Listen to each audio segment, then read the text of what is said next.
The Heirs of the Dragon. Our story begins in the year 101 AC, which is 101 years after Aegon conquered the Seven Kingdoms. The Lords of the Kingdom were sent an invitation to come to Harrenhal for a special election. The king at the time, Jaehaerys I Targaryen, was old and had no living sons to follow him. Instead of picking the next heir, he let the lords do it. This gathering became known as the Great Council. 14 people wanted to be the next sovereign of the kingdoms, but in truth, only 2 names mattered to the lords. One was Princess Rhaenys Targaryen, the king's eldest grandchild. The other was Prince Viserys Targaryen, his eldest grandson. Rhaenys had the stronger claim by birth. She was older, she carried the blood of the king's firstborn son, and she had the support of several great houses. But tradition won over law. Westeros was not ready for a ruling queen. The lords chose Viserys, not because he was better, but because he was a man. That decision, simple on the surface, quietly changed the future. A small crack formed in House Targaryen that day. No one noticed it then, but the crack would grow, widen, and eventually split the family into competing factions. By 112 AC, 9 years into Viserys' reign, King's Landing looked peaceful. But underneath the calm surface, small problems began to grow larger. High above the city, Princess Rhaenyra Targaryen flew on her dragon Syrax, feeling the wind on her face. People ignored her from the streets below as she passed overhead. For them, dragons were a reminder of power, and they have seen this 100 times. But to her, flying was her only freedom. When she landed outside the dragon pit, 2 familiar faces waited for her. Sir Harold Westerling, her sworn shield, stood proudly in his white cloak. Beside him was Lady Alicent Hightower, Rhaenyra's closest friend. Their simple conversation about Syrax's size felt warm and innocent. None of them could imagine how their friendship would twist in the years ahead. Later, Rhaenyra visited her pregnant mother, Queen Aemma. The queen was tired, worn down by years of difficult pregnancies. She gently told Rhaenyra that childbirth was a royal woman's battlefield. Rhaenyra wanted no part of it, but Aemma knew the truth of their world. Women of the royal bloodline were expected to give heirs, not swing swords. Inside the Red Keep, the small council met as they always did. Lord Corlys Velaryon tried to warn King Viserys about a new threat forming across the sea. 3 powerful cities had joined forces and called themselves the Triarchy, and they were trying to take over the Stepstones. Corlys explained that if they succeeded, Westeros would suffer. But Viserys, gentle in nature, believed everything would be just fine. His hand, Otto Hightower, agreed more with calmness than action, and the warning was brushed aside. As the meeting went on, complaints about Prince Daemon's heavy spending as commander of the City Watch took the rest of their time. But Viserys defended his brother. He always did. The council then turned the conversation toward the upcoming tournament Viserys planned to celebrate the birth of his heir. Viserys felt certain it would be a boy. His happiness depended on that belief. Rhaenyra walked into the throne room after the meeting and found her uncle Daemon sitting on the Iron Throne. Sir Harold was shocked, but Rhaenyra was amused. Daemon did things like this quite often. He enjoyed testing boundaries and stirring up problems, especially with the council. Their conversation in High Valyrian felt natural and full of unspoken affection. Daemon teased her, spoke lightly about the tournament her father was throwing, and gave her a beautiful Valyrian steel necklace. It was a gift that meant more than simple decoration. It showed she mattered to him, even if his ways were rough. But Daemon Targaryen never lived a quiet life. Trouble always followed him, or perhaps he followed trouble. That night, Daemon walked through King's Landing with the City Watch, now wearing bright gold cloaks he had introduced. With Daemon leading them, the Watch swept through the streets like a storm. Criminals were dragged out of hiding. Thieves lost hands. Rapists were mutilated. Murderers were killed on the spot. The city was filled with screams and torchlight. The next morning, Daemon arrived at the small council table as if nothing had happened. Otto Hightower was furious. Daemon defended his actions, saying that with so many nobles soon arriving for the tournament, the city had to be safe. Corlys Velaryon agreed with Daemon, arguing that criminals should fear the City Watch. But the council broke into arguments once again, especially when Otto reminded Daemon of his marriage to Rhea Royce in the Vale. Daemon mocked his wife openly, calling her his bronze bitch. The room was filled with tension. Viserys tried to calm them, but Daemon only grew more frustrated. His position in the kingdom was slipping through his fingers, and he felt it. The next day, the heirs tournament began. The crowd cheered, Banners waved in the wind, and armored knights rode proudly into the lists. At the same time, Queen Emma went into labor, and the news reached Viserys as the tournament trumpet sounded. What happened next would forever change him. On the field, Daemon became a favorite of the crowd. He chose Otto's son, Sir Gawain Hightower, as his first opponent and defeated him in a way that felt more like mockery than combat. Meanwhile, Rhaenyra and Alicent noticed a new knight, Sir Criston Cole, whose unexpected victories captured their attention. But inside the castle, everything went wrong. Grand Maester Mellos explained that Queen Emma's child was in breach and would not come naturally. The Maester said they could try to save the baby by cutting open the queen's womb. But Emma would almost certainly die. Viserys had to choose. The world outside was cheering for sport, while inside the queen screamed as the Maesters cut into her. The contrast was horrifying. The child was born alive, a boy named Balon, but within hours, he also died. Viserys lost both a wife and a son on the same day. A few days later, the royal court gathered for the funeral of Queen Emma and baby Balon. Viserys stood still, empty, broken by grief. Rhaenyra stood by Syrax, struggling with her own pain. She asked Daemon if her father was finally happy for the few hours his son lived. Her voice carried both resentment and sadness. Daemon, surprisingly gentle in that moment, told her that her father needed her now more than ever. Then Rhaenyra called out, "Dracarys," and Syrax set her mother and brother's bodies aflame. The pyre burned on the hill, the flames rising into the sky. Nothing would ever be the same. While the king mourned, the small council pushed him to decide who would now be his heir. Daemon was the lawful heir, but Otto argued he was unfit, comparing him to Maegor the Cruel. Viserys rejected the insult, but the tension grew. Corlys suggested Rhaenys as a possible heir, pointing out her strong claim. The council devolved into shouting, and finally, Viserys storms out. He could not bear politics while his heart was in pieces. That night, Otto sent his daughter Alicent to comfort the king. She wore her mother's dress and brought a book as a gift. Her visit, gentle and soft-spoken, planted the first seed of a future rivalry she did not yet understand. Meanwhile, Daemon spent the night drinking with his men. Someone claimed he called baby Balon the heir for a day. Whether he meant it cruelly or sadly, no one truly knows. But Otto used it to turn Viserys against him. Viserys summoned Daemon to the throne room and confronted him. Daemon did not deny the words. He said it was his way of dealing with grief. But Viserys, raw with emotion, exploded. The brothers argued, each accusing the other of failure. Finally, Viserys banished Daemon to the Vale and stripped him of his position as heir. Later that evening, Viserys called Rhaenyra to the depths of the Red Keep, where the giant skull of Balerion the Black Dread rested. There, he explained something only Targaryen heirs knew.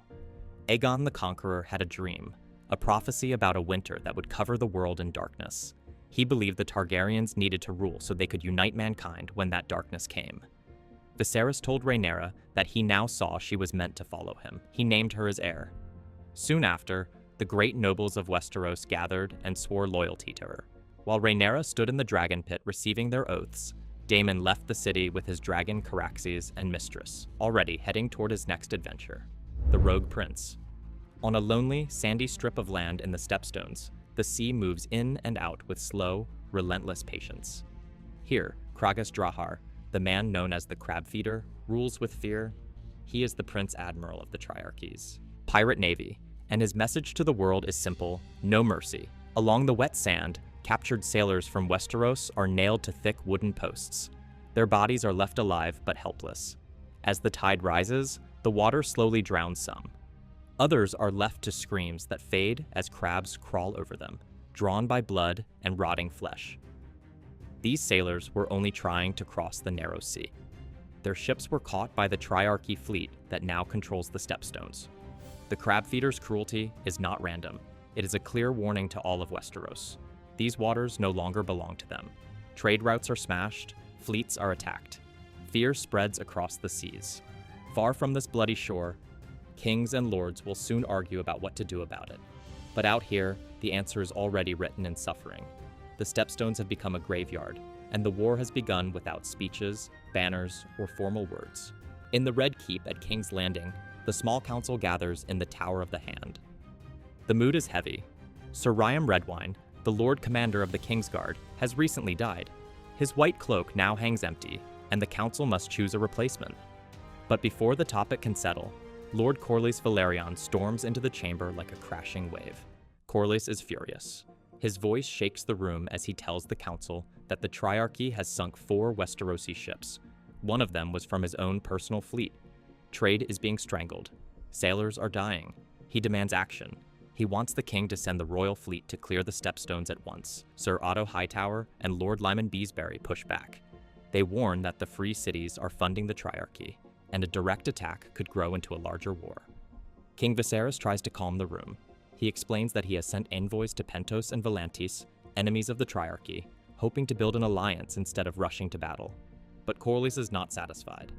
He says every delay makes the king look weak. He reminds Viserys that Daemon still controls Dragonstone after months of open defiance. To him, this is proof that the crown no longer strikes hard when it must. Princess Rhaenyra finally speaks. Quiet but firm, she suggests a simple plan. The Valyrian fleet, supported by Targaryen dragon riders, could crush the Stepstones with ease. Corlys immediately agrees. For a brief moment, it seems the room may turn in his favor. But Otto urges caution, and Viserys delays once again. Instead of war, Viserys assigns Rhaenyra and Sir Harold Westerling a quieter duty, to find a new knight for the Kingsguard. Corlys leaves the chamber angry and unheard, while the issue of the Stepstones grows larger by the day. Within the stone walls of Maegor's Holdfast, Princess Rhaenyra stands beside Sir Harold Westerling as a line of knights present themselves. Each one bows, speaks of his skill in tourneys, and lists the great houses he has served. But Rhaenyra is unimpressed. She asks simple questions. Have any of them fought real battles? Have they faced death outside a tournament field? One by one, the answers fall short. Most have only known the soft danger of practiced lances and cheering crowds. Finally, a young knight steps forward. His name is Sir Criston Cole. He speaks, but with a confidence backed by battle experience. He earned his knighthood fighting Dornish raiders in the Marches and in the Boneway. He has killed men in battle and has the experience that the princess is looking for. Otto Hightower objects at once. Criston has no great name, no powerful family, and no political value. But Rhaenyra does not care about any of that. She cares about experience, and not because he's hot. She wants to be guarded by someone who stepped on a battlefield. With steady certainty, she chooses Sir Criston Cole for the White Cloak. In that moment, a simple choice made for skill over politics begins a chain of events that will bring bloodshed and chaos through the kingdoms. In the king's private chambers, Viserys sits beside an impressive model of old Valyria. He carefully moves tiny towers and figurines with his hands, dreaming of a lost glory that once belonged to his blood. Alicent Hightower sits with him, gentle and attentive. Their talks have grown frequent and familiar since Queen Aemma's death. Viserys admits he does not know how to reach his daughter anymore. The pain of Aemma's loss stands between them like a wall. Alicent softly advises him to speak to Rhaenyra, to remind her that she is not alone in her grief. Viserys listens, grateful for her suggestion. Later, at the Grand Sept, Alicent offers the same advice to Rhaenyra.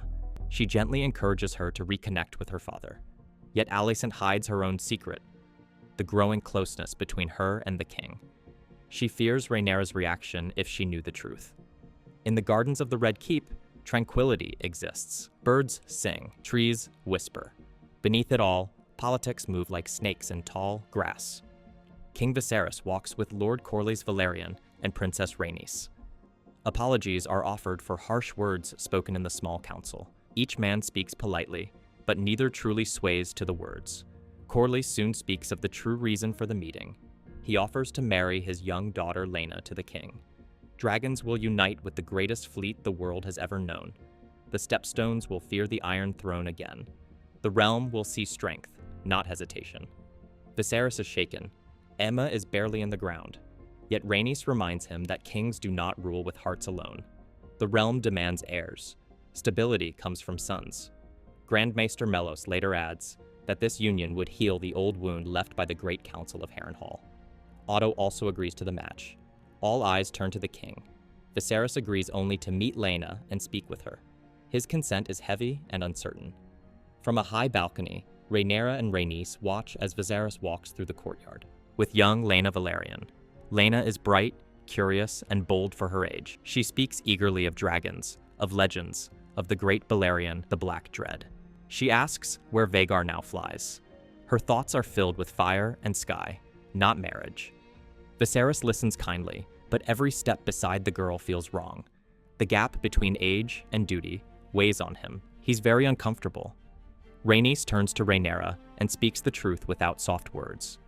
Should Viserys father a son, the lords of Westeros will demand that boy as king, no matter what promises exist today. Rhaenys knows this cruelty well. She lost her own claim despite her blood and worth. Rhaenyra's face tightens. The truth burns. A woman's crown is always thinner than a man's sword in the eyes of the realm. That same night, discord runs through the halls of the Red Keep. A dragon egg has been stolen from the dragon pit. The dragon keepers rush to the small council in panic. The thief is already known as Prince Daemon Targaryen. Daemon sends a mocking message. He claims to take Mysaria as his wife and says her child will need a dragon egg in its cradle, as is tradition. The insult is layered with cruelty. The egg stolen once belonged to the late Prince Baelon, Viserys' dead son. The king's rage forces him to action. He wants to go to Dragonstone himself. Otto forbids it. A king walking into an obvious trap would not be king for long. Otto offers to lead the mission. Before leaving, he quietly urges Alicent to remain close to Viserys. His scheming never ends. Otto's small force reaches Dragonstone under gray skies. On the stone bridge that leads to the castle, Daemon waits with Mysaria at his side and a band of armed gold cloaks behind him. Otto reads the king's demands. Daemon must return the egg, disband his private army, leave Dragonstone, and send Mysaria away. Daemon mocks each word. He insults Otto and Criston Cole with sharp laughter. When Otto threatens Mysaria, Daemon draws Dark Sister, his black Valyrian blade. The soldiers on both sides draw their weapons, ready for a skirmish. Tension hangs in the air like smoke. Suddenly, the sound of a dragon cuts through the tension. Princess Rhaenyra descends from the sky on Syrax. Her dragon roars as it lands on the bridge behind Otto's group. Rhaenyra walks straight past Otto and faces her uncle alone. She challenges Daemon directly. If he truly wants the throne back, she dares him to kill her where she stands. For a long moment, the world seems to stop. Daemon's eyes search her face. At last, his anger breaks. He tosses her the dragon egg and leaves without another word. The crisis ends without blood, but the fire between uncle and niece will never fully go out. Later inside the castle, Mysaria reveals the truth. She was never with a child. The lie was only meant to hurt Viserys. She scolds Daemon for pushing his luck. He promises to protect her, but even his own words sound uncertain in the echoing halls of Dragonstone. With Otto gone, King Viserys seeks honest counsel from Lord Lionel Strong. He speaks quietly of the pressure to marry young Laena and the weight of duty pressing on him. Lionel sees the king's unease, but warns that without strong allies, the crown could stand alone if the Stepstones erupt into full war. Soon after, word reaches him that Rhaenyra flew to Dragonstone without permission and returned with the stolen dragon egg. Viserys' anger flares at first, fear gripping his heart for her safety. But as he sees her alive, pride replaces fury. They speak of Aemma, and the old grief softens their words. Viserys reminds her of duty. She will remain his heir, but the line must be secured with more heirs. The next morning, the small council meets. Calm but shaking inside, Viserys announces his choice. He will marry Alicent Hightower. Silence falls. Otto smiles. Corlys storms out. Rhaenyra follows, crushed by the betrayal. Far away, in a secret meeting with Corlys, Daemon leans back, eyes narrowing. A dangerous plan begins to take shape, and the flames of war have arrived. The rogue prince has chosen his side, and the seas will run red with blood. Second of his name. 3 slow and heavy years have passed since King Viserys married Alicent Hightower. On the outside, the 7 kingdoms look calm. The streets of King's Landing continue with daily life. People laugh, argue, and live as they always have. But inside the Red Keep, nothing feels the same anymore. Queen Alicent now has a son, Prince Aegon, and his birth changed everything. The moment he came into the world, the question of the future returned like a storm that never fully left. The princess was named heir years ago, and the Lord swore before gods and men to honor her legal claim. Yet many now whisper that those oaths were words meant only for a time before a male heir was born. Rhaenyra feels eyes on her wherever she goes. Some look at her with quiet support, others with doubt, and some with open challenges. Every smile at court now feels forced. Every greeting feels covered with hidden meaning. King Viserys himself is not the man he once was. His body grows weaker each year. His hand shakes more often. His steps are slower. Some days, he hides the pain behind gentle jokes and soft smiles. Other days, the weight of the crown presses so hard that he can barely breathe beneath it. News from the stepstones adds to his worry, but he postpones a response once again. Prince Daemon and Lord Corlys Velaryon are still fighting their lonely war far across the sea. Their enemy, the crab feeder, still blocks the trade routes and kills without mercy. Ships disappear. Men are lost. Supplies run low. Some say the crown must finally step in. Others say Daemon chose this fight himself and must face its end alone. What weighs heavily on the king's mind is the slow deterioration of the bond with his daughter. The love between father and child is still there, but it is now buried under duty and uncertainty. To honor Prince Aegon's second name day, a great royal hunt is planned in Kingswood. It is meant to be a time of joy and strength, a public show that the royal family stands united. Wagons roll from King's Landing in long lines. Knights ride ahead in shining armor. Servants hurry with tents, food, wine, and banners of every great house. The forest soon becomes a city of tents and pillars of smoke. Tents rise between tall trees. Torches burn through the night. Music fills the air. Laughter echoes between the trunks. But under the noise, tension moves quietly from face to face. Rhaenyra rides with the main party. Her face is calm, but her thoughts burn. She watches Alicent often. The queen is once again pregnant, her belly showing clearly now. People gather around her with soft smiles and careful bows. They speak sweet words. They praise her son. They praise her patience and grace. When the royal family reaches the hunting camp, cheers rise at once, but not for the princess. The cheers are for little Prince Aegon. Some lords lift him high. Some call him Conqueror Babe, second of his name. The words seem innocent, but their meaning is sharp. They are already placing a crown on a child's head in their hearts. The princess stands among the crowd, her title forgotten in that moment. No one cheers her name. No one speaks of her future. The forest feels colder around her. The cheers feel like distant thunder she cannot reach. Viserys sees her standing alone. For a moment, guilt touches his eyes, but he says nothing. The court is watching. Every word matters now. Later, inside the royal tent, the princess happens upon a circle of noblewomen. They gossip about the war and the stepstones and voice their discontent about Daemon. They ask the princess her opinion, but things get awkward real quick. The princess leaves the tent and wanders around in the camp. Lord Jason Lannister starts a conversation with her. His voice is relaxed and proud. His clothes shine with the wealth of the West. He speaks of Casterly Rock, of its forests full of game and tall walls. He speaks of power and wealth. Then, without hesitation, he offers marriage. Rhaenyra listens, her face still as stone. She hears every word. She understands his meaning clearly. He does not want her heart. He wants her claim. He wants the crown through her blood. She refuses him without softness. Her voice cuts clean and sharp. Jason's pride is wounded. His smile fades. He is left alone with this honey wine that he was so proud of. Rhaenyra storms to her father at once. Her anger breaks free in hard words. She accuses him of only seeing her as a prize to be offered to other great houses. Viserys snaps back and reminds her that duty comes before desire. He tells her that as heir, she must think of the realm before herself. His voice rises. Hers rises in return. Old wounds open again between them. Before the argument grows anymore, Otto's voice interrupts. A white hart has been seen in the forest, a rare creature, a sacred sign, a symbol many believe only appears for true kings. At once, the mood changes. The hunt must begin. Before Viserys leaves, he turns to Rhaenyra and speaks coldly. She will marry. The words fall like iron. Rage fills Rhaenyra's chest. She cannot breathe under the weight of her father's command. Without waiting for permission, she mounts her horse and rides straight into the forest. The guards shout. The camp stirs. But she does not look back. Sir Criston Cole sees her flee and follows at once. His duty is clear. No matter her anger, he must protect her. He stops her horse near a quiet river. Her horse stands restless. When asked, she speaks about marriage, about the crown, about being trapped in a life chosen by others. Criston listens without interrupting. He speaks only when she asks him. He tells her of the small life he left behind, of a girl he might have married, of the simple future he gave up when he joined the Kingsguard. Though their worlds are far apart, in that moment their loneliness feels the same. They camp together in the darkening forest. For a short time, the weight of the court feels distant.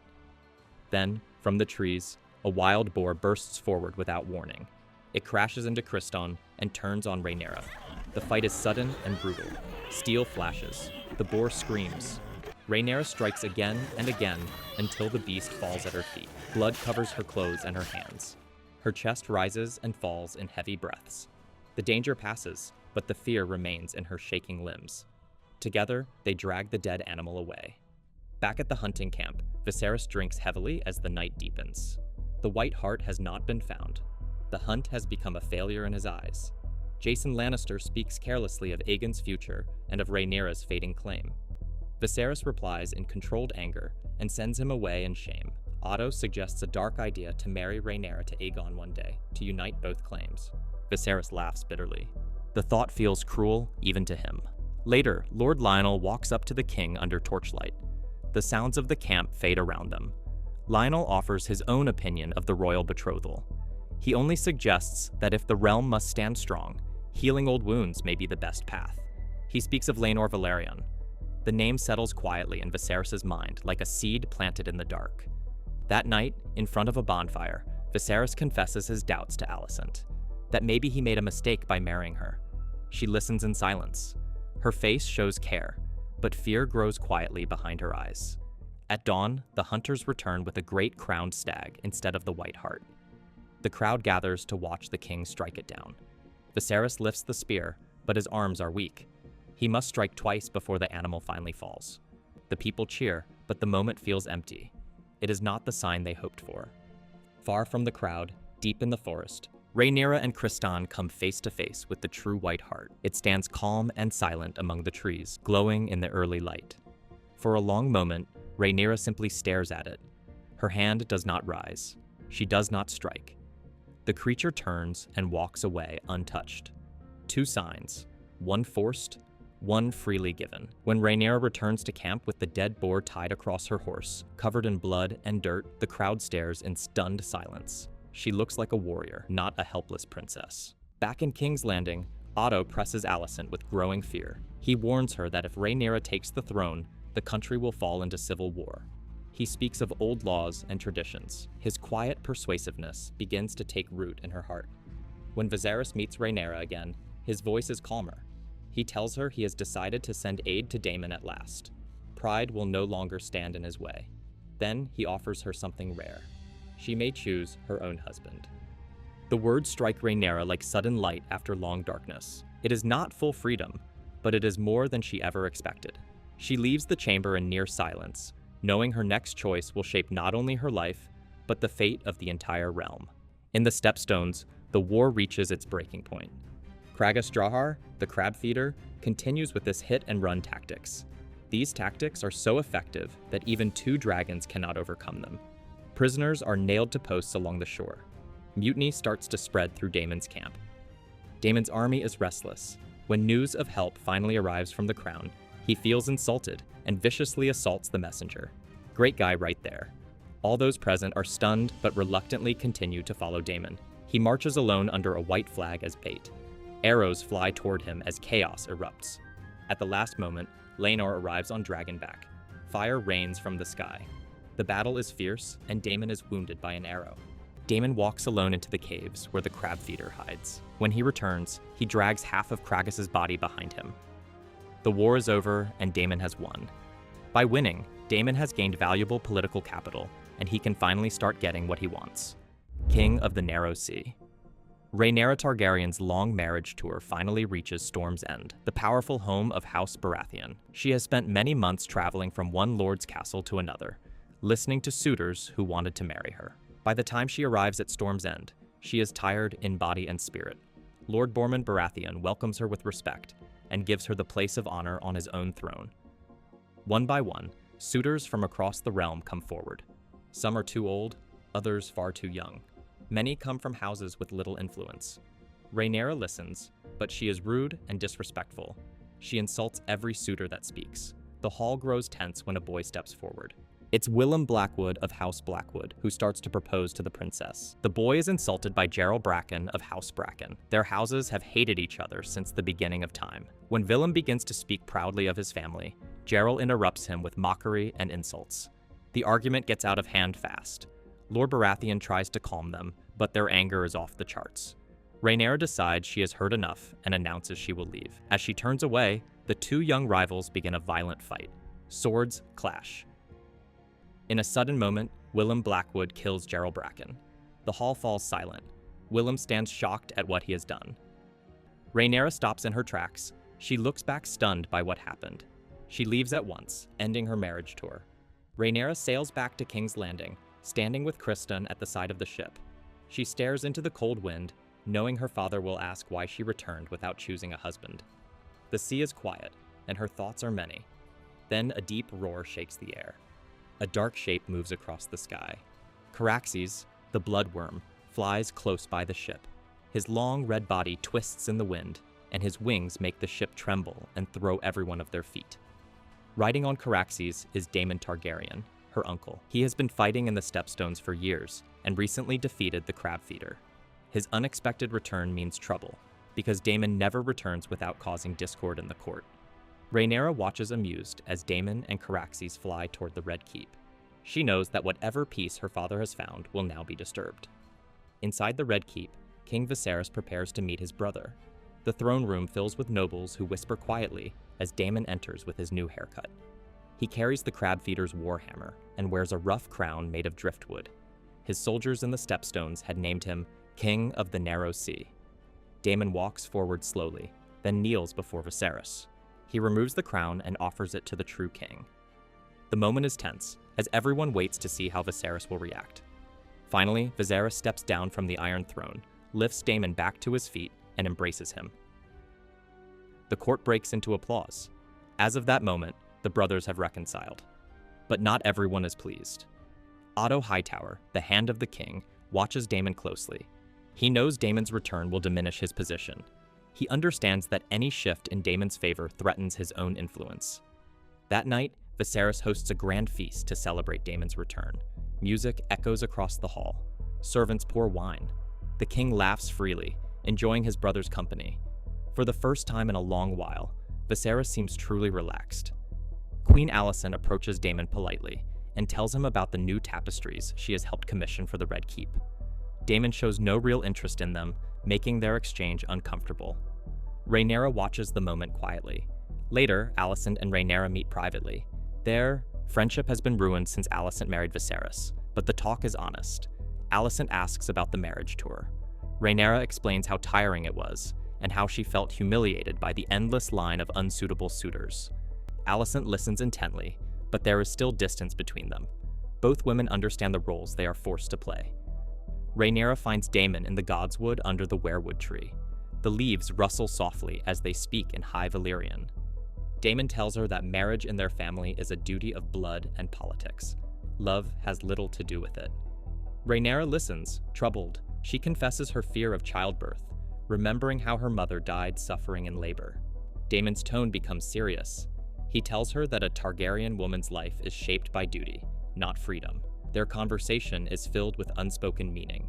Both understand each other in a way that others at court cannot. Later that night, Rhaenyra returns to her chamber and sees a bundle of clothing on her bed, along with a message marked with a symbol she recognizes as Daemon's. She discovers a hidden passage behind her room's wall and follows it into the dark tunnels beneath the Red Keep. She walks past the enormous skull of Balerion, the Black Dread, before finding Daemon waiting for her. Together, disguised as common people, they slip through a secret door and enter the crowded streets of King's Landing. Rhaenyra feels a rush of excitement. For the first time in her life, she moves through the city without guards, without titles, without expectations. She laughs freely as she walks among jugglers, musicians, and drunk men singing in the streets. Daemon leads her to an outdoor play where actors mock the royal family. They make fun of Rhaenyra's claim to the Iron Throne, telling the crowd that her younger half-brother Aegon should rule instead. Rhaenyra watches the crowd cheer for the joke. She feels a sting of pain, but understands that this is how the people truly see her. As they wander through narrow streets, a member of the City Watch spots Rhaenyra. He recognizes her but says nothing. He lets her go when he sees Daemon. Finally, Daemon brings Rhaenyra into a brothel. The place is filled with noise, bodies, and firelight. Their closeness grows intense. For a moment, Daemon seems ready to cross a line he has avoided for years. But suddenly he stops. He pulls away, confused and unsure. Without a word, he leaves Rhaenyra alone. Rhaenyra returns to the Red Keep by herself. Sir Criston Cole is waiting by her door. He sees her and tries to ask questions. He then lets her trap him in her chambers. In the city, a young boy who saw Rhaenyra in the brothel runs to Mysaria, Daemon's former lover. Mysaria passes the information along to Otto Hightower. Whether she does it for money, influence, or protection is unclear. But the rumor reaches Otto exactly as she intends. Otto understands immediately how dangerous this is.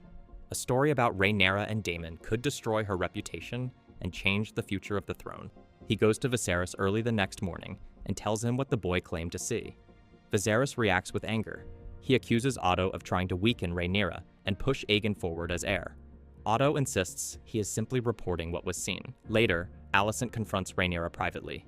She asks if the rumor is true. Rhaenyra admits she went out into the city with Daemon, but insists nothing sexual happened. She says Daemon left her. Alicent chooses to believe her, though there is doubt behind her eyes. Viserys summons Daemon to the throne room. His anger is visible. He accuses Daemon of trying to ruin Rhaenyra's honor. Daemon offers no defense. Instead, he suggests that he could marry Rhaenyra. This enrages Viserys, who sees it as proof that Daemon does not respect his daughter. Viserys strikes Daemon and orders him to leave King's Landing at once. Daemon does not argue. He accepts the king's command and prepares to return to the Vale. Once again, he is driven from the court and from his brother's trust. After dealing with Daemon, Viserys calls Rhaenyra to his chambers. He shows her Aegon the Conqueror's Valyrian steel dagger. When he holds it over the flames, hidden words appear on the blade. The message speaks of a terrible danger rising in the north in the distant future. It says a Targaryen must unite the realm to survive the threat. Viserys tells Rhaenyra that this is why her role matters. Her duty is greater than her personal wishes. To protect the kingdom's future, she must marry Laenor Velaryon and unite the Targaryen and Velaryon families again. Rhaenyra agrees to the marriage, but she demands something in return. She wants Otto Hightower removed as Hand of the King. She tells Viserys that Otto serves his own interest and will always work against her claim to the throne. The next morning, Viserys removes Otto from his position. Otto leaves the Red Keep, defeated but still dangerous. That night, Grand Maester Mellos brings Rhaenyra a cup of moon tea. It was ordered by the king. Moon tea is used to end any chance of pregnancy. Rhaenyra understands what it means. Even though Viserys defended her, he still fears the rumor may be true. We light the way. Lady Rhea Royce rides across the rough, open land near Runestone. She knows this area well and is comfortable being alone. As she moves toward a narrow path, she sees Prince Daemon Targaryen standing there, silent and still. Their marriage has been empty for years, and she has no love for him. Instead of showing fear, Rhea mocks him the moment she sees him. She asks if he has come to finally consummate their marriage, or if King Viserys has become tired of him and sent him away again. Rhea continues talking, each sentence cutting deeper. She brings up Rhaenyra being named heir. She mocks Daemon for being replaced by a young girl. She even suggests he might want to kill Rhaenyra to gain power again. But while she speaks, Daemon says nothing at all. He simply watches her, and his silence slowly changes the mood. Rhea suddenly understands his real reason for coming. She sees the truth in his eyes. He is here to kill her. Rhea tries to reach for her bow, but the sudden move and noise makes the animal rear. The horse throws Rhea to the ground and collapses on top of her, crushing her and leaving her unable to stand. Daemon walks toward her and looks down. For a moment, it seems like he will leave her there to die from her injuries. He turns and walks away. Still alive, Rhea continues to mock him, shouting after him that he could not even finish the job. Daemon stops. He turns back, picks up a large stone, and approaches her again. The scene does not show the final blow, but it is clear from his actions that he kills her. With Rhea dead, Daemon becomes a widower free to marry again. King Viserys travels by sea to Driftmark, the home of House Velaryon. The journey is uncomfortable for him. He is clearly weaker than before, coughing and struggling with the cold sea air, but he remains steady and composed. Lord Lionel Strong, the new Hand of the King, accompanies him. Viserys has come with a clear purpose: to arrange a marriage between Princess Rhaenyra and Laenor Velaryon. When they arrive, there is no welcome waiting for them. No guards, no banners, no greeting from Lord Corlys. They only see Laenor sparring with Sir Joffrey Lonmouth in the courtyard. The almost empty courtyard sends a clear message. Corlys Velaryon is still insulted that Viserys once rejected a marriage alliance with Laena Velaryon. Viserys notices the slight, but chooses to ignore it. He knows he needs the Velaryons more than they need him. Laena Velaryon greets Viserys politely and explains that Corlys is resting. Lord Lionel is clearly irritated, but Viserys accepts the delay calmly, understanding that Corlys is asserting his pride and position. Inside the Hall of Nine, which is filled with treasures from Corlys' many voyages, Viserys finally meets with Corlys and Princess Rhaenys. Corlys is polite, but everyone can feel the icy reception. He is enjoying the moment the king has come to him, not the other way around. Viserys begins by proposing the marriage between Rhaenyra and Laenor. Corlys listens carefully. He agrees that such an alliance is powerful for both families, but he wants the terms to be fair. He requests that the children of Rhaenyra and Laenor carry the Velaryon name, following Westerosi tradition, where children take their father's surname.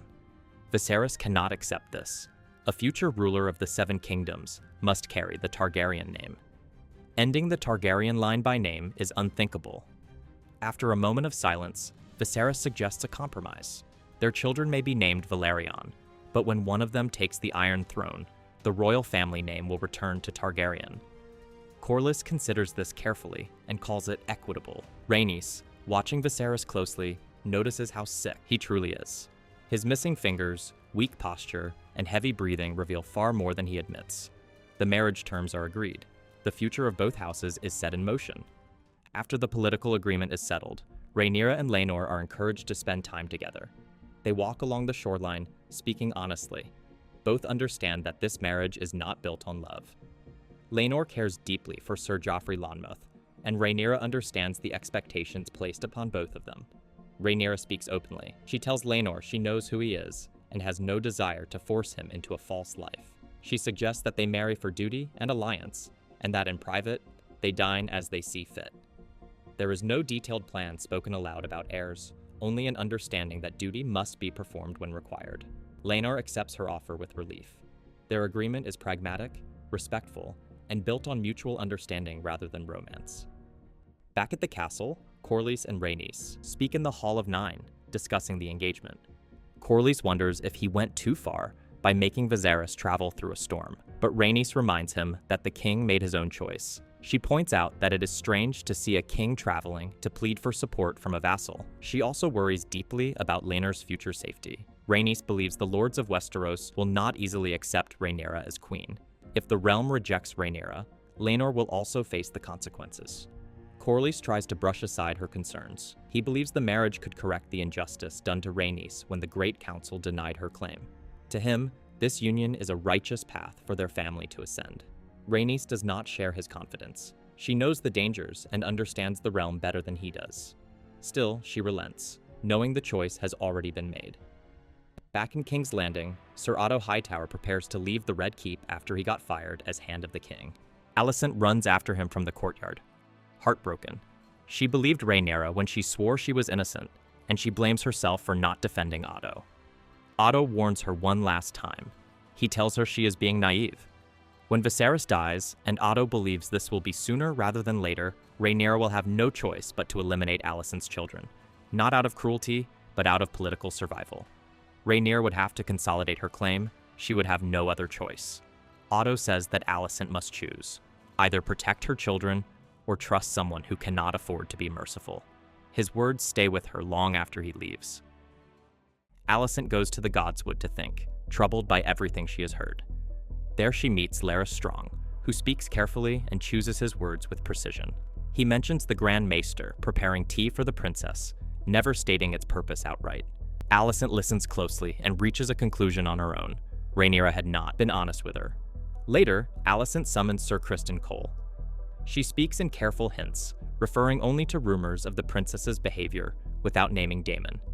Criston misunderstands her meaning and confesses immediately that he slept with Rhaenyra. The truth hits Alicent hard. Rhaenyra had sworn on her mother's memory, and now that oath seems false. Criston expects punishment and begs for a quick death, but Alicent dismisses him. Her silence marks a turning point.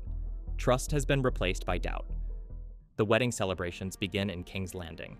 The Valerian fleet arrives in full display, and Laenor and Rhaenys arrive on Dragonback. The Great Hall is filled with banners, music, and noble guests. Viserys sits beside Rhaenyra, visibly strained but still holding himself together. Queen Alicent enters the hall wearing a green gown. The color is deliberate. Green is the color House Hightower uses when calling their banners to war. Her slow walk and calm expression send a clear message. Rhaenyra understands it immediately. Alicent just declared war on her. As the dancing begins, Sir Joffrey Lonmouth approaches Criston Cole. Speaking casually, Joffrey suggests that they understand one another and should protect each other's secrets. Criston hears this not as kindness, but as a threat. His shame and anger boil over. Violence erupts without warning. Criston attacks Joffrey, beating him savagely as guests scream and flee. Laenor rushes to Joffrey's side, crying out in horror as Joffrey lay lifeless on the floor. The celebrations are ended at once. Later, in the Godswood, Criston prepares to take his own life, but Alicent stops him. From that moment on, Criston belongs to her cause. The marriage is rushed through quickly, with no grand ceremony. Rhaenyra and Laenor speak their vows in shock and grief. Afterward, Viserys collapses from exhaustion and strain. As the hall empties, blood remains on the floor, and rats gather in the shadows. A quiet sign of the rot spreading through the monarchy. The princess and the queen. Rhaenyra Targaryen labors inside her chambers, delivering her third son within the walls of the Red Keep. Her breath is still unsteady when a handmaid enters with a message from Queen Alicent. The newborn is to be brought to her at once. No explanation is offered. Rhaenyra knows Alicent intends to inspect the child, searching for evidence of his parentage. Instead of appearing fragile, Rhaenyra insists on rising. She demands to be dressed and refuses to be carried. Laenor Velaryon arrives full of excitement, but his expression shifts when he sees her struggle to stand. She will not hand the baby to a servant. At last, Laenor offers his arm. She accepts only because her legs cannot support her weight. They make their way through the halls, step by painful step, leaving faint smears of blood along the floor. When they reach Alicent's chambers, Sir Criston Cole stands outside the door, offering them a pleasant greeting, as if nothing is wrong. Inside, Alicent greets them with feigned courtesy, remarking that Rhaenyra should not be walking so soon. Her gaze moves immediately to the baby's face. King Viserys enters moments later. His body is weakened, his left arm gone to infection, yet he beams at the sight of the child. When Alicent asks for the name, Laenor quickly answers, Joffrey, a clear nod to the special friend he once lost. Viserys claims baby Joffrey has Laenor's nose. The room falls quiet. Alicent steps closer to Laenor and whispers that he should keep trying, making her meaning unmistakable. On their way back to their rooms, Laenor notices the blood on the floor behind them. Only then does he understand what Rhaenyra endured to deny Alicent any victory. Inside their chambers, Jace and Luke greet their mother with excitement, showing her the dragon egg they selected for baby Joffrey. Sir Harwin Strong stands nearby, watching the boys with an affection that feels deeper than duty. All three children share dark hair and features that mirror Harwin's, not Laenor's. The truth lingers, silent but present, in every corner of the castle. The young princes train under the supervision of the Dragon Keepers. Jace commands Vermax, his young but obedient dragon, who answers each call with fire and compliance. Aegon watches lazily. He has long passed this stage with Sunfire. Aemon stands apart, silent and envious. He is the only child without a dragon. Aegon and the other boys decide to amuse themselves. They dress a pig in makeshift wings and present it to Aemond as the Pink Dread. Humiliated, Aemond is left alone as the other boys leave, their laughter echoing behind them. Desperate to prove himself, he ventures into the dark tunnels beneath the dragon pit. There, he encounters Dreamfire. The dragon blasts fire in warning, driving him back and leaving him ash-covered and shaking. His desire for a dragon and the shame burning inside him begins shaping the man he will become. Aemond is dragged before Alicent, filthy and embarrassed. Helena, absorbed in her own strange mutterings, observes calmly that he has done it again. Alicent scolds him for endangering himself. When Aemond reveals the pig prank, she holds him close, promising he will have a dragon one day. Helena quietly murmurs that he will have to close an eye, her words unsettling but easily overlooked. Later, Alicent confronts Viserys about Rhaenyra's sons. She points out the obvious. Their features match Harwin Strong. Viserys refuses to hear it. He compares the situation to a story about a horse whose foal resembled neither parent. Alicent challenges him. He demands she speak no more on the matter. Their marriage, once polite, now exists entirely in denial and resentment. When Alicent later finds Aegon behaving carelessly, she snaps. She tells him Rhaenyra's children are a direct threat to him. Aegon wants no part in the conflict. Alicent insists he has no choice. Fear has hardened into obsession, and she now sees Rhaenyra as an imminent danger, not just politically, but personally. Across the narrow sea, Daemon Targaryen lives in Pentos with Lyanna Velaryon and their daughters. Lyanna rides Vhagar, the largest living dragon. Daemon rides Caraxes. Their displays in the skies above the city impress its prince, who offers them the mansion they live in, land to tax, and the use of the harbor in exchange for protection from the rising Triarchy, supported by Dorne. Daemon considers the offer. Lyanna does not. She wishes to raise their daughters on Driftmark, not survive as political pawns. Their younger daughter, Rhaena, remains dragonless. Her egg will not hatch. Lyanna comforts her by recalling she did not bond with Vhagar until she was 15. Their life shifts tragically when Lyanna's pregnancy turns deadly. The child is in breach. The Pentoshi healers say she cannot be helped. Hearing everything, Lyanna drags herself outside to Vhagar and commands the dragon to burn her. Vhagar resists, but obeys. Daemon arrives too late. Flames consume his wife, leaving him to watch the aftermath. In the Red Keep, Sir Criston Cole trains Aegon, Aemond, Jace, and Luke. The boys wear contrasting colors: green for Alicent's sons, red and black for Rhaenyra's. Criston pits Aegon against Jace, despite the age difference. Jace fights bravely, but Criston pushes Aegon toward cruelty. Harwin Strong, watching from the sidelines, cannot bear it. When Aegon knocks Jace down and continues striking him, Harwin intervenes. Criston seizes the opportunity, mocking Harwin with pointed accusations about fatherly concern. Harwin snaps. He beats Criston until guards pull him away. Criston smiles through the bruises. He wanted this. Now the rumors can spread like wildfire. Rhaenyra overhears Harwin and his father, Lyonel Strong, arguing. Lyonel admits the truth is widely known. Even Viserys understands it, though he refuses to confront it. Rhaenyra realizes the gossip is far beyond her control. At the next small council meeting, tensions escalate. Alicent subtly undermines Rhaenyra in front of the lords. Before leaving, Rhaenyra proposes a marriage between Jace and Helaena, and offers Aemond a dragon egg. Viserys supports the idea. Alicent rejects it. Later, Lyonel Strong offers his resignation as Hand of the King. Viserys refuses unless Lyonel publicly names the rumors he fears. He will not.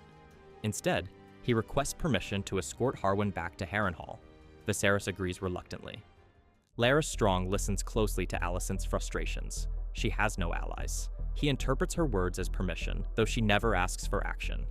He frees 3 condemned criminals, cuts out their tongues so they cannot speak his secrets, and sends them to Harrenhal. That night, there was a fire in the Great Keep. Harwin and Lyonel perish inside. This news arrives at King's Landing as a whisper that has catastrophic implications. Rhaenyra begins to feel unwelcome in the capital. The political games and paranoia have finally gotten to her. Every hallway she takes, she hears whispers of her children's parentage. She decides to leave the Red Keep. She moves her household to Dragonstone and invites Laenor, allowing him to bring Qarl with him. War is not here yet, but it is moving ever so close. Across the sea, Daemon mourns Lyanna with their daughters. He is distraught and does not know what to do. He decides to move back to Driftmark, as Lyanna wished they would.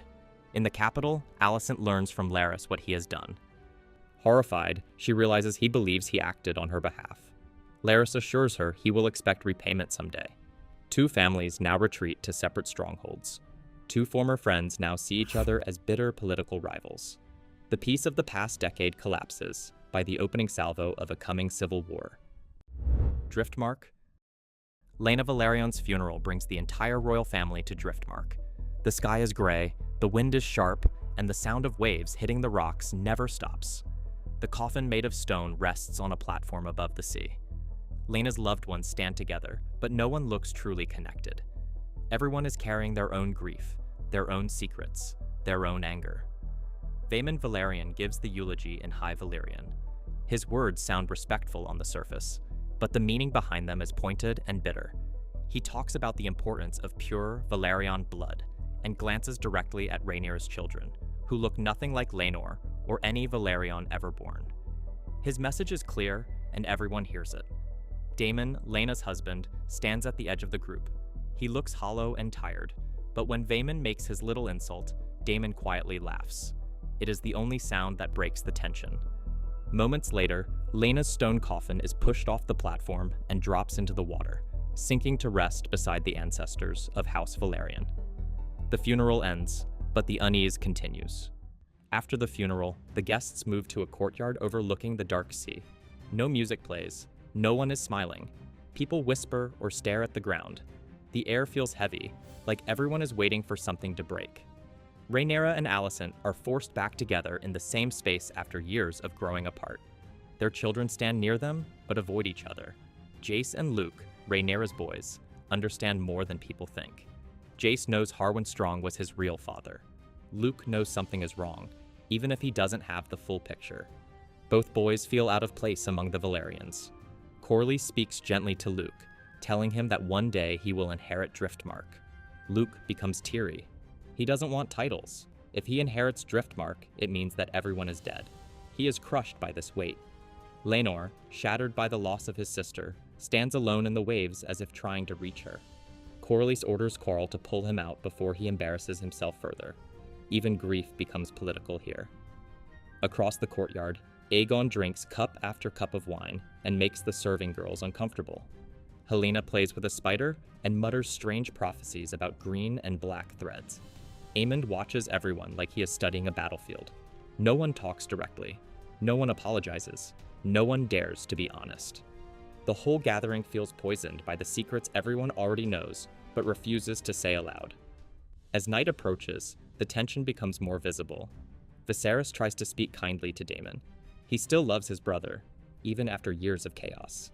He invites him home again. Daemon refuses with cold politeness. His home is Pentos now. His life is elsewhere. He walks away, leaving Viserys looking older and more defeated than ever.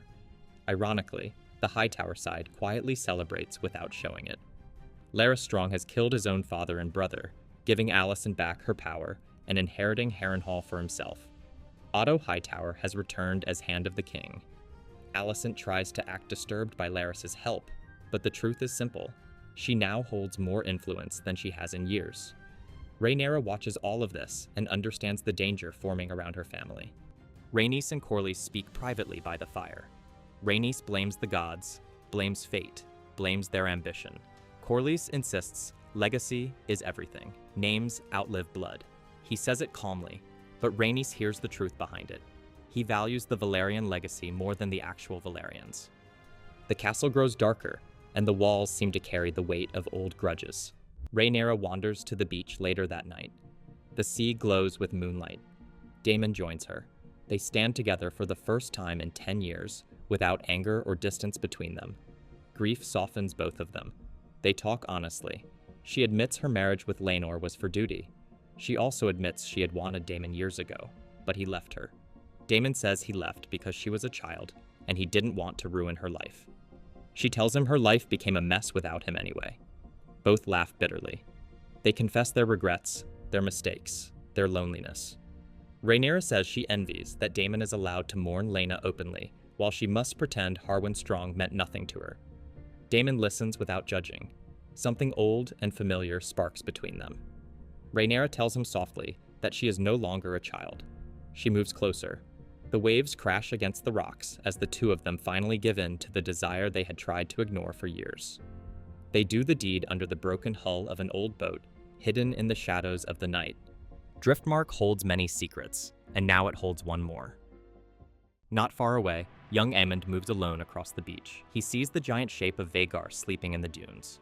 The dragon is ancient, enormous, and grieving the loss of her rider. Aemond approaches slowly.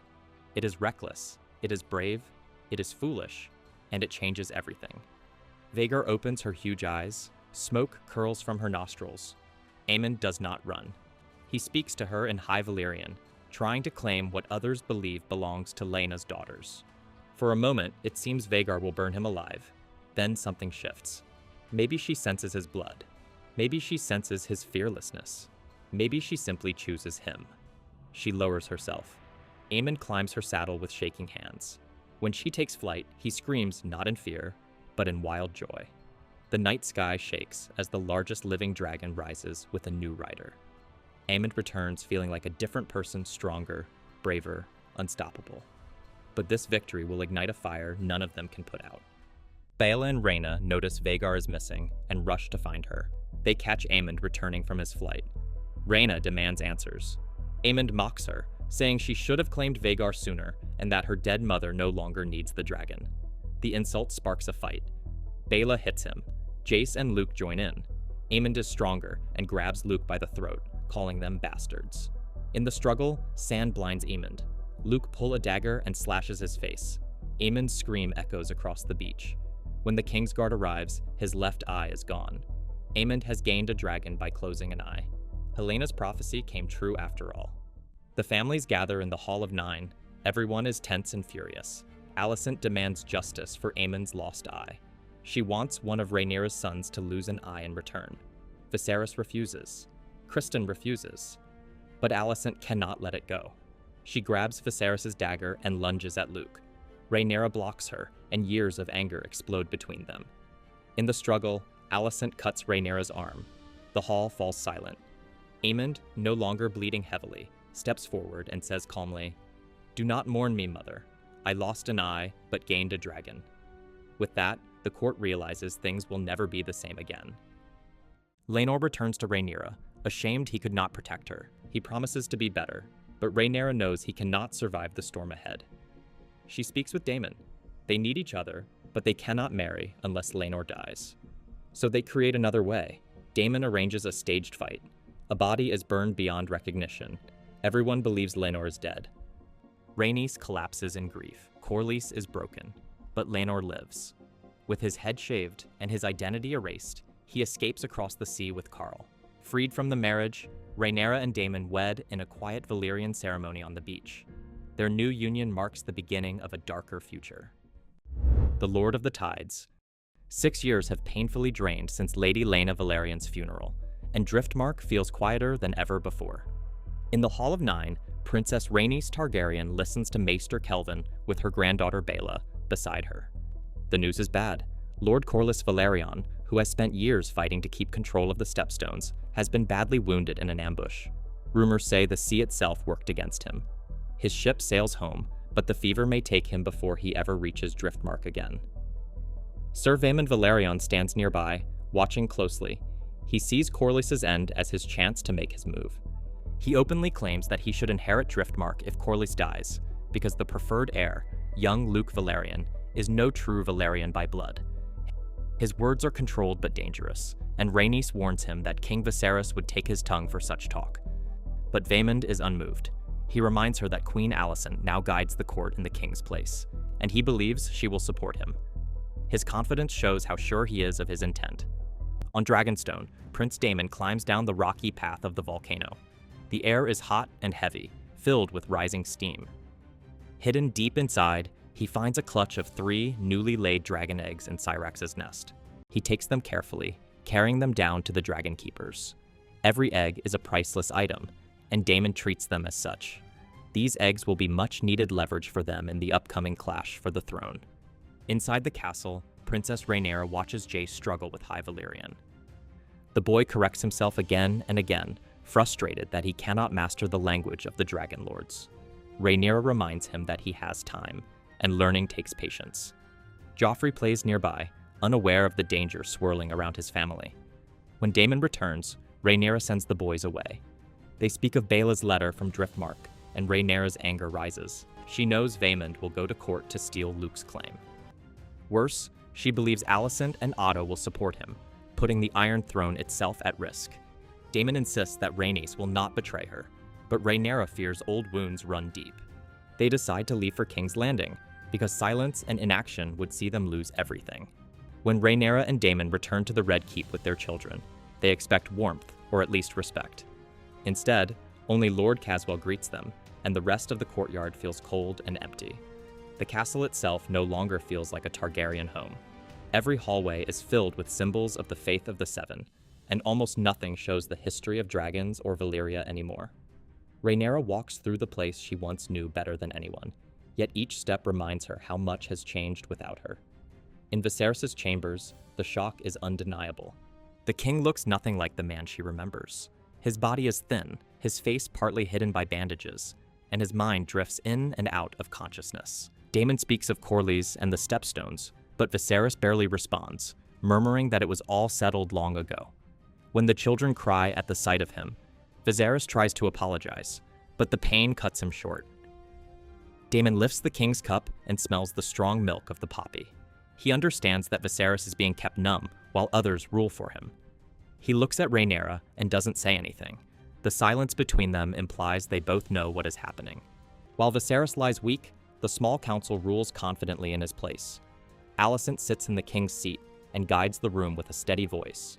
Lords argue over Driftmark's future as if Corlys were already gone. Some defend Luke because Corlys wanted him as heir, while others hesitate, fearing what is whispered about his parentage. Alicent ends the debate and tells them all to present their claims the next day. But behind closed doors, her own house is falling apart.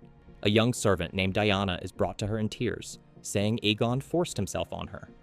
Alicent comforts the girl, believes her words, and pays her to disappear quietly, giving her moon tea so no child will come from it. Then she goes to Aegon, furious. Her words strike deeper than any blade. He shames her, the crown, and the name Targaryen. He cries, but she turns away. When Helaena arrives and asks where Diana has gone, Alicent hugs her close, not wanting to answer her. Jace and Luke walk through the training yard where they once played. Jace remembers old days, but Luke only feels the weight of every stare. Rumors about his father follow him everywhere. Across the yard, Criston trains Aemond, who now moves with efficient confidence. Aemond sees his nephews watching and calls out with a provoking tone. Before it turns into a fight, Vaemond arrives with Hightower guards. His presence makes his intent clear.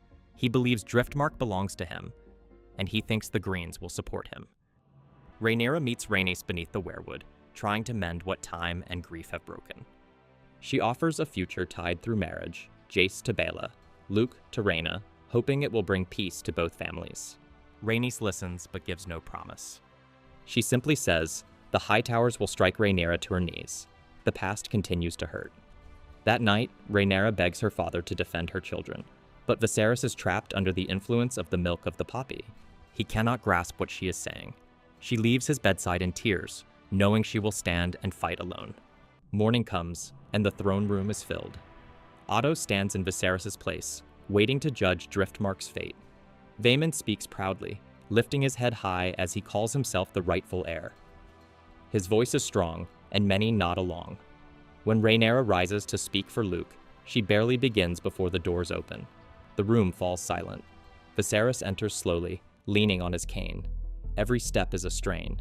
His crown slips and falls to the floor, but Daemon quietly picks it up and places it back on his brother's head. Viserys takes the throne one last time. He asks Rhaenys to speak for Corlys. She steps forward, and everyone holds their breath. Then she declares that Corlys always wished Luke to inherit Driftmark, and she supports that wish. She adds that the marriage arrangement will bind Driftmark to both families. Viserys declares the matter closed. Luke is the heir. Vaemond's fury explodes. He calls the children bastards and calls Rhaenyra a whore. Viserys threatens to take his tongue, but Daemon strikes first, slicing off Vaemond's head above the mouth. The throne room gasps, and blood darkens the floor. Viserys sinks back, weakened from the effort. But the decision stands. Luke remains heir. That night, Viserys brings both families to the same table and takes off his mask, showing what illness has done to him. He speaks softly about peace and unity, asking everyone to let go of old wounds. Rhaenyra raises a toast to Alicent, and Alicent returns the gesture, calling her a fine future queen. For a short while, the hall feels warm with reconciliation. Jacaerys dances with Helaena, and smiles appear across the table. Aegon makes inappropriate jokes, but Jace is able to brush them aside. Music fills the room, and Viserys watches with tired hope before leaving to rest. The moment he is gone, the mood changes. Luke notices a roast piglet being placed in front of Aemond. It reminds him of the pink dread, and Luke smirks, barely controlling his laughter. Aemond is livid. Aemond lifts a cup to Jace and Luke, calling them strong with a hidden edge that sparks a fight. Daemon steps in before it grows worse. Rhaenyra and Alicent share a quiet conversation, both understanding that their sons are doomed to repeat the same mistakes they made. Later, Alicent hears Viserys speak in confusion. He believes she is Rhaenyra and mentions Aegon's dream, and Alicent thinks he means their son must rule. She leaves believing she finally understands his wish. Viserys whispers his last words to his late wife as he breathes his last, alone, in the dark. The Green Council. The night felt still inside the Red Keep, as if the whole castle held its breath. A young servant boy walked into King Viserys' chamber for his usual duties, only to stop cold when he sees the king's lifeless body. Viserys, who had been weak for years, finally passed quietly in his sleep. The boy ran to Queen Alicent's trusted servant, Talia. Talia woke Alicent with soft words, and Alicent's face showed a mixture of grief and disbelief. She dressed in silence, her heart heavy, believing Viserys' last words meant her son Aegon should be king. Alicent rushed to her father. Otto Hightower listened carefully, showing no surprise. While they spoke, Talia quietly placed a candle in the king's window, a silent sign that the realm had shifted, and watchers were already waiting. Before the sun could rise, the small council was summoned from their beds. Tyland Lannister tried to lighten the mood with a remark about the hour, but Otto ended the room with a single sentence: the king was gone. Grief passed quickly. Otto claimed Viserys had chosen Aegon, and several voices moved at once to secure the crown. Only then did Alicent understand the truth this had been planned long before her father ever spoke to her about it. Lord Beesbury stood, furious, calling the council's move treason and swearing that Rhaenyra was still the rightful heir. The chamber filled with raised voices and fear, each man trying to seize the future before it escaped them. Then, violence ends the debate. Sir Criston struck Beesbury down in a moment of rage, leaving the table stained with blood and silence. Westerling drew his blade in protest, demanding justice, but Alicent and Otto stopped him. When Otto spoke of preventing Rhaenyra from gathering support, Alicent heard the truth beneath his words and refused it. When ordered to act against her, Westerling chose honor instead and walked away. With the council's decision made, dawn crept over King's Landing. Alicent and Otto went to Aegon's chambers, hoping to speak to the next king, only to find he had vanished. Helena said her husband and brother were not there, and her soft voice made everything feel even more uneasy. Otto sent the Cargyle twins, Eric and Eric, into the city to find Aegon. Alicent sent Sir Criston Cole, and Aemond insisted on joining, claiming he knew Aegon's habits better than anyone. Aemond and Criston walked the Street of Silk, where Aegon once wasted many nights with wine and women. The madam shook her head, saying Aegon had not visited for years. Meanwhile, Eric and Eric searched the lower streets of Flea Bottom, where hunger lived in every shadow. They found a hidden fighting pit where children were forced to battle while crowds cheered. Eric remembered standing behind Aegon at such events, and felt ashamed that the future king once enjoyed this cruelty. Soon after, a messenger of Mysaria found the twins and said she held Aegon, offering his location in exchange for a meeting. Back at the Red Keep, nobles were ordered to swear loyalty to Aegon. Some bent the knee quickly, but Lord Merryweather and Lady Fell refused and were sent to the dungeons. Lord Caswell pretended to swear loyalty, but tried to escape to warn Rhaenyra. He was caught and hanged by Larys Strong's agents, leaving a silent warning in the courtyard. Otto met Mysaria in the streets and agreed to shut down child fighting pits if she revealed Aegon's location. She told him Aegon hid in the Grand Sept, hoping never to be found. As Otto worked, Alicent visited Princess Rhaenys, who was locked in her room to prevent her speaking to anyone. Once Rhaenys learned Viserys was gone, her anger faded into sorrow. Alicent begged Rhaenys to support Aegon, offering her future power over Driftmark. But Rhaenys refused, saying Alicent was only helping her father and son protect the same system that once denied her the crown. When Eric and Eric found Aegon inside the Grand Sept, Aegon tried to flee, but Criston and Aemond were waiting outside. A duel broke out between Criston and Eric, while Aemond forced Aegon onto his feet. Aegon begged to be left alone, saying he did not want the throne, but Criston dragged him back toward the Red Keep, where his crown waited whether he wanted it or not. Once Aegon was returned, Alicent confronted Otto. She said Criston would be named Lord Commander, and Aegon would be crowned at dawn in the Dragon Pit, not in private like Otto planned. She wanted the people to see their king with their own eyes. She also refused to send killers after Rhaenyra, insisting instead on peace terms. Otto warned her that mercy could lead to war, but Alicent spoke firmly, showing she would not let her father control everything. Later that night, Larys Strong visited Alicent and whispered that spies had been watching her from inside her own household. In return for secrets, Larys stared at her feet with unsettling desire, and Alicent forced herself to sit still. Larys then burned Mysaria's home to cut her connections, though Mysaria's fate remained uncertain in the smoke. Before dawn, Eric freed Rhaenys and guided her through the castle, helping her escape the Green's control. They were separated by crowds being driven toward the dragon pit, but Rhaenys slipped away into the lower passages, heading for her dragon. In the carriage, Alicent sat across from Aegon, who looked tired, angry, and lost. She tried to convince him that his father loved him, giving him the dagger as proof. Aegon asked if she loved him, and Alicent's pained expression said more than her words ever could. Crowds filled the dragon pit for the coronation. Otto announced Viserys' death to the city, while torches burned behind him. Aegon walked slowly through the gathering, shoulders heavy, having never wanted this. Septon Eustace blessed him. Criston placed the Conqueror's crown on his head, and for a moment everything paused. Then cheering erupted like thunder, and something changed in Aegon's eyes. He raised Blackfyre, feeling power for the first time. The crowd shouted his name, and the once reluctant prince was now a willing king. Just as cheers reached their highest point, the ground trembled below the crowd's feet. A deep rumble turned into a roar as the stone cracked open. Melees burst through the broken floor, throwing dust, dirt, and bodies into the air. Screams cut through the dragon pit as people fled in every direction, but Melees stood tall, scales glowing like burning embers. Rhaenys sat upon her dragon, armored in black and red. Melees stomped forward, crushing the remains of shattered stone. The Greens stared in shock as Rhaenys faced them, her expression cold and unreadable. Alicent stepped in front of Aegon without hesitation, ready to die if fire filled the air. Rhaenys could have ended everything with one word, but she held Melees back.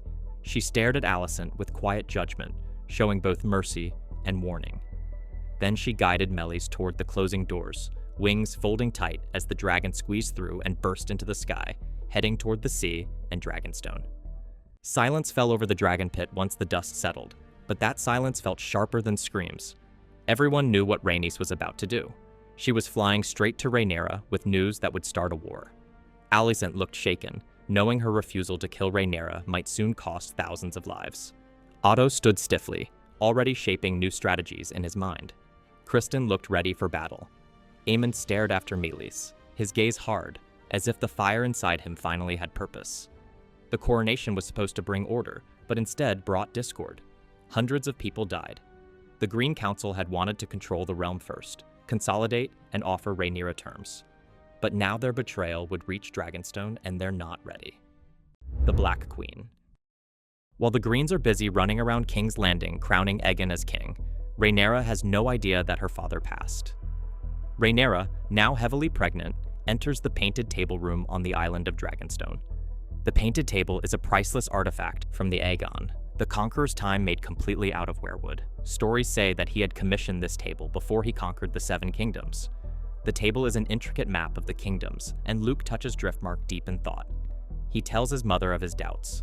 Luke says that Vaemond should have inherited High Tide, that he's not a sailor, and that he gets greensick on a ship that did not even leave port.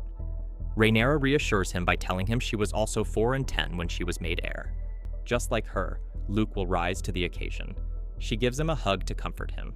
This moment is interrupted by Sir Laurent, who brings news. Prince Rhaenys has arrived on Dragonstone. She tells Rhaenyra and Daemon that the king is dead and that the Greens have crowned Aegon. She saw this in the dragon pit with her own eyes as she fled on her dragon. Daemon, after calling the Greens all sorts of names, turns to Rhaenys, asks her why she didn't burn them all. She simply states that it's not her war to start. This shocking news brings Rhaenyra into premature labor. While she is in pain of childbirth, Daemon takes control of the defenses. The castle erupted into a flurry of activity. Midwives and Maester Gerardis attended Rhaenyra, fearful of her child's survival. Daemon, meanwhile, held council with Dragonstone's lords and captains, ordering heightened vigilance against any potential stealth attacks by the Greens. He sends ravens to their alleged allies. Rhaenys brings Jace and Luke to their mother, who explains the grim news of their grandfather's death and Aegon's usurpation. She commanded that no action be taken without her approval. Daemon then takes Jace to the foot of the Dragon Mount, where gives him a lesson in loyalty. He intimidates two Kingsguard into swearing loyalty to Rhaenyra. Daemon's dragon looms behind him as the two men confirm their devotion to the Black Queen. Rhaenyra gives birth to a malformed stillborn daughter. During the funeral pyre, Sir Eric with an E arrives and presents the stolen crown of the late king. Daemon places it on Rhaenyra's head. They kneel before the Black Queen and are imitated by all the other people present. Princess Rhaenys does not bow, she just watches. The Black Council convenes around the painted table. Rhaenyra, steadied despite her pain, accepts a cup of wine from her stepdaughter Rhaena and asks for updates on their allies and military strength. Daemon reports Dragonstone's garrison, 30 knights, 100 crossbowmen, and 300 men-at-arms, enough to defend the island but insufficient to conquer Westeros.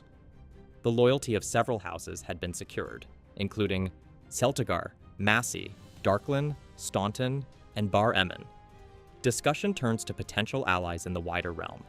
Gerardis had sent ravens to sway House Tully, and Rhaenyra trusted the Vale would stand with her due to her mother's lineage. Northern support was contingent on the Starks' leadership, and the Baratheons' loyalty would require careful persuasion. The Lannisters, aligned with the Greens, were expected to oppose them. Rhaenyra's knowledge of dragons gave her little confidence, as her side had 6 inexperienced dragon riders and access to several unclaimed and wild dragons. Daemon suggested using Harrenhal as a base and leveraging dragons to threaten King's Landing, but their conversation is interrupted by a galleon approaching with the banner of the 3-headed green dragon. On the bridge to Dragonstone, Daemon, 3 Kingsguard knights, and a garrison detachment meet the Green's emissaries, led by Sir Otto Hightower. Otto, accompanied by Sir Eric with an A, and Grand Maester Orwyle, presents Alicent's terms to Rhaenyra. In exchange for her submission to Aegon II, Rhaenyra will keep Dragonstone as her seat and pass it to Jace upon her death. Luke will be confirmed as the heir of Driftmark. Prince Aegon the Younger is to be made the king's squire, and Prince Viserys the king's cupbearer. Daemon, enraged, rejects the offer, draws his sword, declaring he would rather see his sons fed to his dragon than serve Aegon. At first, Rhaenyra rejects the terms and even strips the hand of the king pin off of Otto, calling him a traitor. Otto then hands her the page from the history book she tore when she was young, thus reminding her of her past friendship with Alicent. She informs him she will give her answer to the Greens on the morrow. Daemon is furious Rhaenyra is considering the Greens' terms in order to maintain the realm strong and united. As the Song of Ice and Fire is weighing in her mind, she realizes Viserys never told him about the Conqueror's dream. At Dragonstone, Corlys Velaryon awoke, confronted by Rhaenys over his long absence and neglect of family affairs. He admits his guilt, explaining his ventures at sea were his way to cope with loss. Rhaenys reminds him of the danger facing the Targaryens and their grandchildren. Despite his initial hesitation, Corlys pledges the support of House Velaryon and its fleet, affirming that they would back Rhaenyra, but without initiating the first strike. Rhaenyra, understanding the importance of broad support, decided to send Jace and Luke on Dragonback to secure allegiance from the Great Houses. Jace would visit the Eyrie and Winterfell, while Luke went to Storm's End.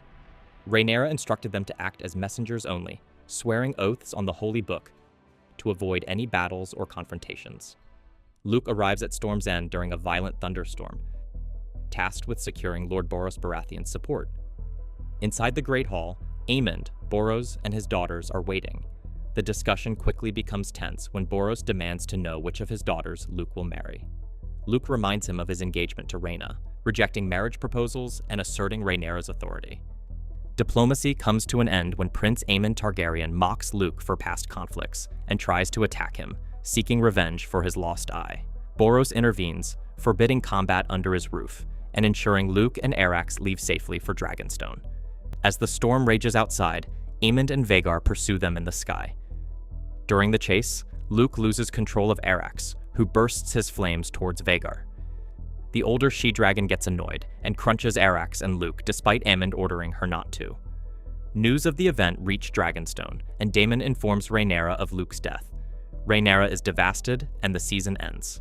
My thoughts on this season. By going through the whole season of House of the Dragon, I would have to say that the linchpin to this whole thing would be Viserys. Without him, this entire drama would not happen. The actor who plays Viserys, Paddy Considine, does a phenomenal job. The actor is currently playing someone in Mobland with Tom Hardy, and does a great job there as well. If mob dramas are your thing, you should give it a watch. The more I think about this season, the more I realize this season would not work without him. He is the glue holding it all together. That being said, the character Viserys really screwed the succession up.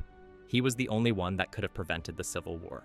He was too cowardly, too unwilling to do what was needed to stop it. The key to everything would have been Daemon. Every mob boss needs an enforcer by his side, and Daemon could have been Viserys's. If Viserys made Daemon Hand of the King, then Otto would have not got in to do all the scheming. Daemon would have done everything in his power to remain heir, eventually even married Rhaenyra and had children. Since Otto would have not been in court, by extension, Alicent would have not been there either. Alicent and Viserys never marry. Rhaenyra and Daemon become the next uncontested queen and king. In this version would be king and Rhaenyra queen consort. It's simple, but I think it would have worked. It would have not been as interesting as this Targaryen civil war that we're about to get. Anyway, this video went on long enough. I'm curious to see what you think. Was this civil war avoidable? If so, in what way? Thanks for watching.